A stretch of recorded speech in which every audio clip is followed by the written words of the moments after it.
ఏంటి ఎందుకనంటే ఐపీ మాట అంటే ఐపీ ఏంటి ఇది ఎవరు పడితే వాళ్ళకి వర్తించకుండా కొంచెం దానికి ఒక అర్హులు ఒక అర్హత అనేది వాళ్ళు పెట్టాలి ఐపీ ఎవరు పడితే వాళ్ళకి లేదు అని దగ్గరుండి కనుక కొంచెం గవర్నమెంట్ కనుక స్థలం కనుక వాళ్ళ పేరు మీద వాళ్ళ పెళ్ళం పేరు మీద ఉన్నాయి ఎవరి పేరు మీద ఉన్నాయి వాళ్ళ పేరు మీద ఉన్నది కొంచెం అమ్మి ఏంటి ఈ ఎవరైతే ఇచ్చారో డబ్బులు వాళ్ళకి దగ్గరుండి కనుక గవర్నమెంట్ కనుక డబ్బులు ఇప్పించింది అనుకో దీనికి మించి వేరేది ఇంకోటి లేదన్న లేని వాళ్ళకి చేయాల్సింది మాత్రం ఇది ఒకటి అన్న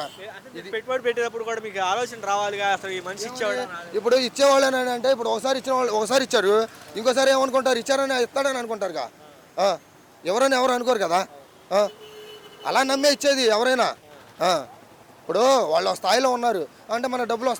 వస్తాయని చెప్పి నమ్మితేనే ఇచ్చేది నమ్మకపోతే ఎవడు డబ్బులు ఈ రోజుల్లో అది నమ్మే ఇచ్చేది నమ్మే మాలాంటి వాళ్ళు ఇలా బోల్తాలు పడి ఎలా అడిగేది ఎవరికి